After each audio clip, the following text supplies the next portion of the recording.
Hi friends, welcome to my channel. ఈ video వెళ్ళకంటే ముందు please like చేయండి, షేర్ చేయండి, సబ్స్క్రైబ్ చేసుకోండి ఛానల్ని.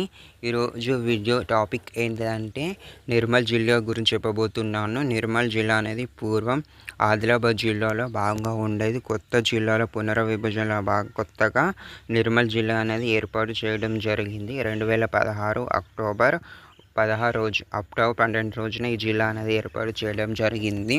ఈ జిల్లాలో 2 రెవెన్యూ డివిజన్లు ఉన్నాయి. ఒకటి వచ్చేసి నిర్మల్, మరొకటి వచ్చేసి బైంసా రెవెన్యూ డివిజన్లు ఉన్నాయి. ఈ జిల్లాలో 2 బస్ డిపోలు, ఒకటి నిర్మల్, మరొకటి బైంసా బస్ డిపోలు జరుగుతుంది. ఇక్కడ వచ్చేసి ఈ జిల్లాలో ఎక్కువగా పసుపు కానీ, సోయాబీన్ కానీ, వరి కానీ ఎక్కువగా పండిస్తారు. ఈ జిల్లాలో ప్రాజెక్టులు వచ్చేసి ఒకటి కటెం ప్రాజెక్ట్, మరొకటి వచ్చేసి గడ్డన్న ప్రాజెక్ట్, మరొకటి వచ్చేసి స్వర్ణ ప్రాజెక్ట్ ఈ జిల్లాలో ఉంటుంది. ఈ జిల్లాకు రైతులకు ఎంతో ఎస్ఆర్ఎస్పి ద్వారా ఇటు సరస్వతి కెనాల్ ద్వారా నీళ్ళ ద్వారా ఇటు రైతులు పంటలని పండించుకోవడం జరుగుతుంది.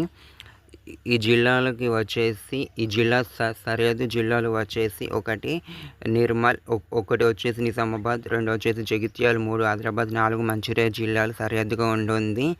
ఈ జిల్లాకి ఇతర రాష్ట్రాలతో సరిహద్దు ఉంటుంది. ముఖ్యంగా మహారాష్ట్రతోని జిల్లా సరిహద్దు ఉంటుంది. అందుకే బైంసా ప్రాంతంలో ఎక్కువగా మరాఠా మాట్లాడే ప్రజలు ఎక్కువగా ఉంటారు.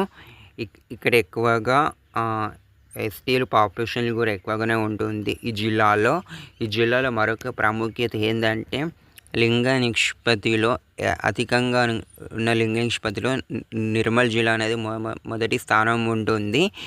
ఈ జిల్లాలో పర్యాటక కేంద్రాలుగా వచ్చేస్తే ఒకటి వచ్చేసి జిల్లా కేంద్రంలోనే నిర్మల్ కొయ్యబొమ్మలకు ఎంతో ప్రసిద్ధి చెందిందని చెప్పవచ్చు. ఎందుకంటే ఇది తెలంగాణ నుంచి జిఐ ట్యాగ్ కూడా పొందిందని చెప్పవచ్చు నిర్మల్ కోయబొమ్మలకు. ఇక్కడ వచ్చేసి నిర్మల్లో ఎక్కువగా వ్యవసాయం మీదనే ఆధారపడి జీవనం సాగిస్తాడు. అందుకే ఇక్కడ ఎక్కువగా పరిశ్రమలు రావాలని ఇక్కడ ప్రజలు కోరుకుంటూ జరుగుతుంది. ఈ జిల్లాకు ముఖ్యంగా దేవాలయాలు అంటే చెప్పుకోవాల్సింది ఏంటంటే తెలంగాణలో అధికంగా ముఖ్యమైన దేవస్థానంలో ఒకటి వచ్చేసి బాసర దేవస్థానం ఈ జిల్లాలోనే ఉంటుంది. అందుకే ఈ జిల్లాలోనే బాసర దేవాలయం ఎంతో ప్రాముఖ్యత ఉంటుంది.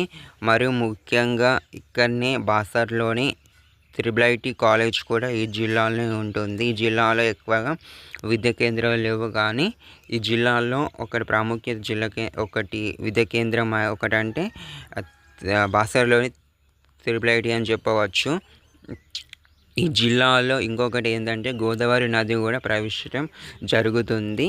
ఎందుకంటే బాసా ప్రాంతంలో గోదావరి నది అనేది ప్రవేశించడం జరుగుతుంది. ఈ జిల్లాలో పెన్నవాగు కూడా ప్రవేశించడం జరుగుతుంది.